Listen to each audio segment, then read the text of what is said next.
మొత్తం మీద అసలు ఏం జరుగుతుంది మీ పార్టీలో? కేటీఆర్ అవినీతి చేశారు అని ఖచ్చితంగా జైలుకు వెళ్తారు అని కాంగ్రెస్ వాళ్ళు ఆరోపిస్తున్నారు. ఏం జరుగుతుంది అసలు మీ పార్టీలో? ఇప్పుడు జైలుకు పంపనీకనే ఇప్పుడు పనికి మాల కేసు పెట్టారు కదండి వాస్తవంగా. ఎందుకంటే అసలు అది నిలబడదు ఆ కేసు. ఎందుకు నిలబడదు అని అంటే ఫైనాన్షియల్ ప్రొసీజర్ ప్రకారంగా ఆ ప్రొసీజర్ లో తప్పిదాలు జరిగాయి పంపే క్రమంలోనే. గాని ఆ అమౌంట్ పంపిన అకౌంట్ కరెక్టే, రిసీవ్ చేసుకున్న అకౌంట్ కరెక్టే, సందర్భం కూడా కరెక్టే. అన్ని కరెక్ట్ ఉన్నప్పుడు ప్రొసీజర్ అనేది మొదలు పర్మిషన్ తీసుకోవాలి, క్యాబినెట్ పర్మిషన్ తీసుకోవాలి, ఆర్థిక మంత్రి పర్మిషన్ తీసుకోవాలి అనేది ఒక వాదన పెట్టేసేసి వంకబెట్టి ఈ రోజు ఏసీబీని కేసు అంటే ఇప్పుడు సరే ముఖ్యమంత్రి గారి చేతిలో ఏసీబీ ఉంటది కాబట్టి ఏసీబీ తోటి వాళ్ళు చేపించారు, ప్రధానమంత్రి గారి చేతిలో ఈడీ ఉంటది కాబట్టి చేపించారు. కానీ యాజ్ పర్ ది లా ఈరోజు కొత్తగా ఒక పనిని చేపట్టినప్పుడు మాత్రమే క్యాబినెట్ తోటి ఆర్థిక మంత్రిత్వ శాఖ తోటి అనుమతులు తీసుకోవాలి, ముఖ్యమంత్రి గారితో అనుమతులు తీసుకోవాలి. క్యాబినెట్ అంటేనే ముఖ్యమంత్రి. అయితే ఇందులో భాగంగా ఆల్రెడీ 2022 అక్టోబర్ లో ట్రైపార్టైట్ అగ్రిమెంట్ జరిగింది. తెలంగాణ గవర్నమెంట్ తర్వాత ఎఫ్ఈఓ, దాని తర్వాత మరి గ్రీన్ కో కంపెనీకి సంబంధించిన కంపెనీ తోటి ఏది స్పాన్సర్.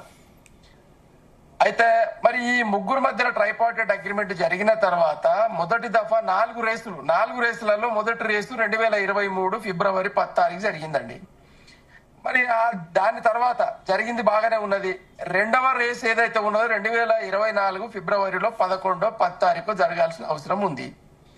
అంటే as per the car race calendar ప్రకారంగా ఆ కంపెనీ ప్రకారంగా అన్నప్పుడు మళ్ళా దానికి ప్రతి సంవత్సరానికి డబ్బులు కట్టాలి కాబట్టి లైసెన్స్ ఫీజు కానీ ఆర్గనైజింగ్ ఫీజు కానీ ఇవన్నీ కట్టేటి ఉంటాయి కాబట్టి ఎఫ్ఈఓకు డబ్బులు చెల్లించే సందర్భం వచ్చినప్పుడు అక్టోబర్ 30 లోపల కట్టాలనేది చివరి తేదీ. అది అక్టోబర్ 30, 2023 అక్టోబర్ 30 లోపు కట్టాలనేది షరతు. అయితే ఆ సందర్భంలో ఎలక్షన్స్ ఉన్నాయండి. అయితే ఆల్రెడీ ముందే క్యాబినెట్ తోటి తర్వాత ఆర్థిక మంత్రిత్వ శాఖ తోటి ముఖ్యమంత్రి గారితో అనుమతులు తీసుకోవడం జరిగింది. ఆల్రెడీ 2023 ఫిబ్రవరిలో మరి రేస్ జరిగిందండి. అంటే కొత్త పని కాదు, పాత పని, అనుమతులు ఆల్రెడీ ఉన్నాయి. కాబట్టి మా మంత్రివర్యులు ఏం చేసిర్రు అంటే గ్రీన్ కో కంపెనీ ఎందుకోసమో కానీ వాళ్ళ వ్యక్తిగత విషయం, అది కంపెనీ వ్యక్తిగత విషయం. స్పాన్సర్ వన్ మ్యాన్ షోగా అంటే అధికారులను పట్టించుకోకుండా సొంతంగా నిర్ణయాలు తీసుకోవడం కరెక్ట్ అంటారా కేటీఆర్ గారు? లేదంటే సొంత నిర్ణయం కాదని చెప్తున్నా. మళ్ళీ మీరు మర్చిపోతున్నారు. క్యాబినెట్ అనుమతి ఉన్నది, ముఖ్యమంత్రి గారు అనుమతి ఉన్నది. ఇప్పుడు ఆర్బీఐ అనుమతి తీసుకోలేదు, క్యాబినెట్ అనుమతి అసలు తీసుకోవాలని చెప్తా ఉన్నారు కదా. ఫార్ములా అదే అంటున్నాం. ఫార్ములా ఈ రేసు అనేది 2022 అక్టోబర్ లో దాన్ని ట్రైపార్టైట్ అగ్రిమెంట్ అయ్యింది with the permission of the cabinet, with the permission of the ముఖ్యమంత్రి. దాని తర్వాతనే ఏదైతే మరి కొనసాగింపు ఉంటుందో 4 సంవత్సరాలు రేస్ జరగాలి. మొదటి సంవత్సరము 2023 ఫిబ్రవరిలో జరిగిపోయింది. 2024 ఫిబ్రవరిలో జరగాల్సినటువంటి ఏదైతే రెండవ దఫా రేస్ ఏదైతే ఉన్నదో మరి ఆ రేస్ కోసము ప్రతి సంవత్సరం డబ్బులు కట్టాలి కాబట్టి మొదటిది అయిపోయింది. మరి రెండవ దానికి రేసుకు డబ్బులు కట్టాల్సిన అవసరం ఉంది. దాన్ని ఎవరు కట్టాలి? మరి స్పాన్సర్ కట్టాల్సిన అవసరం ఉన్నది. ఆ స్పాన్సర్ గారు వాళ్ళ వ్యక్తిగత కారణాల వల్ల వాళ్ళు పక్కకి తప్పుకుంటే గ్యారంటీగా ఉన్నటువంటి తర్వాత హోస్ట్ సిటీ అగ్రిమెంట్ హైదరాబాద్ కు ఉన్నది కాబట్టి మున్సిపల్ శాఖ మంత్రి వర్యులు బాధ్యులు కాబట్టి ఆ సందర్భంలో ఎలక్షన్స్ ఉన్నాయి కాబట్టి ఇది పాత తీర్మానమే కాబట్టి హెచ్ఎండిఏ నుండి డబ్బులు కట్టేయడం జరిగింది. ఇది ఎక్కడ పొరపాటు జరిగింది? అసలు ప్రొసీజరల్ కోడ్ తప్పిండ్రు, ఫైనాన్షియల్ ప్రొసీజర్ కోడ్ తప్పిండ్రు అనడమే ఇక్కడ నాలెడ్జ్ లెస్ ఇష్యూ. వెంకటస్వామి గారు నమస్కారం అండి. ఒక్క సెకండ్ అయితే ఆ తప్పిండ్రు అనేది నాలెడ్జ్ లెస్ ఇష్యూ. లోపల డబ్బులు కట్టాలి అని చెప్పేసి ఆదేశాలు వస్తే మరి ఫిబ్రవరిలో మరి ముఖ్యమంత్రి గారు అయిన తర్వాత ఎన్నికలు అయిపోయినాయి. ముఖ్యమంత్రి గారు అయిన తర్వాత మళ్ళీ ఒక రిమైండర్ వాళ్ళు ఎఫ్ఈఓ వాళ్ళు పంపిస్తే ఆయన గారు ఈ రోజు ఆ రేసు వల్ల 700 కోట్ల రూపాయల మరి వ్యాపారం జరిగితే 24లో కూడా మరి ఒకవేళ ఆ రేసు రెండవ దఫా రేసు జరిగి ఉంటే అదే 700 నుండి 1000 కోట్ల వ్యాపారం జరిగేది. కానీ కన్నుగుట్టినటువంటి రేవంత్ రెడ్డి గారు దాన్ని వ్యాపారం జరిగేదని మీరు అంటున్నారు, కానీ ఎక్కడ 600 కోట్లు దాదాపు 700 కోట్ల నుంచి 1000 కోట్ల దాకా వ్యాపారం జరిగేది మీరు అంటున్నారు, కానీ ఎక్కడ పెట్టుబడులు ఎక్కడ కూడా కనిపించట్లేదు కదా. దాన్ని పెట్టుబడులు అంటారండి. ఏదైనా రేసులు గానీ ఇప్పుడు క్రికెట్ జరుగుతుందండి. ఈ రోజు హైదరాబాద్ లో మనకు స్టేడియం ఉంది, ఉప్పల్ స్టేడియంలో క్రికెట్ జరుగుతుంది. దాంట్లో ఎంత వ్యాపారం జరుగుతారు అనేది వాళ్ళని BCCI అడిగితే రిపోర్ట్ అడిగితే చెప్తారు. అంటే హైదరాబాద్ కు అంటే ఇక్కడ ఉన్నటువంటి ప్రతి ఆటకు సంబంధించిన ప్రేక్షకులకు సంబంధించినటువంటి అవసరాలకు ఏదైతే ఉంటుందో ఆ అవసరాలన్నీ తీర్చడానికి మరి కొనుగోళ్లు జరుగుతాయి. కొనుగోలు జరుగుతాయనంటే GST ఎక్కడ పోతుంది? సెంట్రల్ గవర్నమెంట్ కి పోతుంది, మరి స్టేట్ గవర్నమెంట్ కి పోతుంది. ఆ లెక్కలు తీయండి. ఆ సందర్భంలో ఎంత వ్యాపారం జరిగింది అనేది.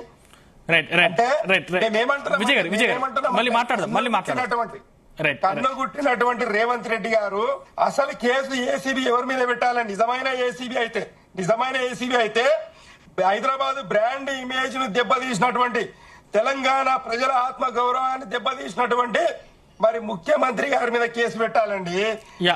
నిజాయితీతోటి నిబద్ధతతోటి తెలంగాణ హైదరాబాద్ బ్రాండ్ ఇమేజ్ ని పెంచే, అలాగే ప్రకృతి ప్రేమికుడైనటువంటి కేసీఆర్ గారు, అలాగే ఏది మన పర్యావరణ పరిరక్షకుడైనటువంటి కేసీఆర్ గారి అనుమతితోటి ఎలక్ట్రిక్ ఈరేస్ పెడితే మరి పొల్యూషన్ కంట్రోల్ బోర్డు కు ఎంత లాభం అవుతుందండి? హైదరాబాద్ ప్రజలకు ఎంత లాభం అవుతుంది? విజయ్ గారు అన్నప్పుడు కుట్రలు కుతంత్రాలతోటి ఇది అటెన్షన్ డైవర్షన్ పాలిటిక్స్ లో భాగంగానే కావాలని జరిగింది. దానికి మేము సవాలుగా విసురుతా ఉన్నాం. మీ దమ్ముంటే ఏడంటే ఆడ మీరు పెట్టండి, మేము వచ్చి సాక్ష్యాధారాలతో సహా ఇది తప్పని నిరూపణ చేస్తామండి. ఇప్పుడు నేను ఏమంటున్నంటే ఇక్కడ నువ్వు అక్కడ కూర్చున్నా, ఇక్కడ నేను కూర్చున్నా, మనం తెలియక కూర్చోలే. ఏది మాట్లాడినా కొన్ని తెలిసి మాట్లాడతాము, కావాలని కూడా మాట్లాడతాము. ఇది సిస్టమ్. ఇది అన్నప్పుడు నీవు ఒక మాట అంటున్నప్పుడు నేను ఒక మాట అంటున్నా, దాన్ని భరించాలే. మరి అదే అధికార ప్రతినిధి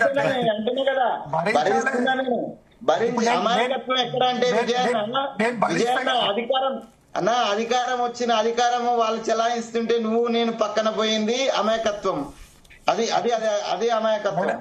పర్వాలేదు ఎవడు ముందలుంటే వానికి అంతే. గానీ అయితే ఇక్కడ ప్రాబ్లం మనమే ఉన్నామన్నా కొట్లాటలా విజయనా, కొట్లాటలు మనమే ఉన్నాం. ఫామ్ హౌస్లలో ఏసీ రూములలో వాళ్ళు పడుకుంటే ఫీల్డ్ మీద కొట్లాడింది విజయన కొట్లాడిండు, కచ్చన కొట్లాడిండనా. ఇప్పుడు మీరు ఎక్కడ ఉన్నారు? మీకు అసలు మీకు ఎందుకు పదవులు రాలేదంటారు? ఇష్యూ ఏంటంటే ఈ రోజు ఏసీబీ కేసు పెట్టిన తర్వాత ఈడీ ఎంటర్ అయింది.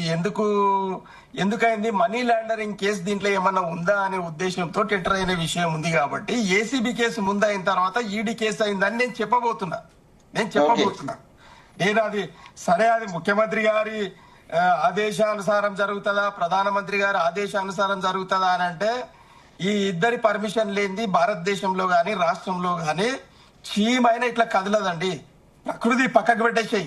అధికార గణం అనేది రాజ్యాంగంలో పనిచేస్తున్న ప్రతి అధికారి without permission of CM, without permission of prime minister అది జరిగేది కాదు. అది మీకు తెలుసు, మాకు తెలుసు. అయితే నేనేమంటున్నా అంటే ఈరోజు గల్లీలోనేమో దోస్తీ చేస్తారు, ఢిల్లీలోనేమో కొట్లాడుకుంటారు. ఈ పంచాయతీ తెలంగాణలో నడుస్తా ఉన్నది.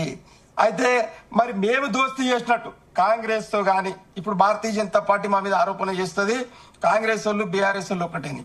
అట్లనే కాంగ్రెస్ పార్టీ మా మీద ఆరోపణ చేస్తుంది, భారతీయ జనతా పార్టీ బీఆర్ఎస్ ఒకటని. నేనేం సవాలు విసురుతా ఉన్నాము అంటే ఈ రోజు మాది ఏందన్నా మేము కాంగ్రెస్ వాళ్ళతోటి కలిసినట్టు గాని, లేదు మేము భారతీయ జనతా పార్టీ తోటి కలిసినట్టు గాని ఎక్కడన్నా ఉంటే మీకు చూపెట్టండి. ఈ రోజు కక్ష సాధింపులో భాగంగా స్ట్రింగ్ ఆపరేషన్ లో పట్టుడుపోయినటువంటి రేవంత్ రెడ్డి గారు కక్ష సాధింపులో భాగంగానే ఈ రోజు కవిత గారికి విషయం కావచ్చు, ఈ రోజు కేటీఆర్ గారి విషయం కావచ్చు, అలాగే సంతోష్ గారు ఈ రోజు ఎమ్మెల్యేలు వివరణకే వచ్చి ఫామ్ హౌస్ పంచాయతీ మీకు తెలుసు, మరి మా ఎమ్మెల్యేలు వివరణకి వచ్చినటువంటి సంతోష్ గారి ఇష్యూ మీకు తెలుసు. అంటే అక్కడ ఈడీని అడ్డం పెట్టుకొని మమ్మల్ని భూస్థాపితం చేయాలి, బీఆర్ఎస్ ను తుడిచేయాలి అనే ఉద్దేశంతో అక్కడ మోదీ గారు ప్రయత్నం చేస్తా ఉన్నారు. ఇక్కడనేమో మరి కాంగ్రెస్ ను అడ్డం పెట్టుకొని కాంగ్రెస్ మీద ఉన్న ప్రేమను క్యాచ్ చేసుకొని ఈ రోజు ముఖ్యమంత్రిగా దొడ్డిదారిన వచ్చి జిగ్జాగ్గా వచ్చి ముఖ్యమంత్రి అయిపోయి చంద్రబాబు నాయుడు గారు ఈ రోజు ముఖ్యమంత్రిగా ఉన్నారు తెలంగాణలో.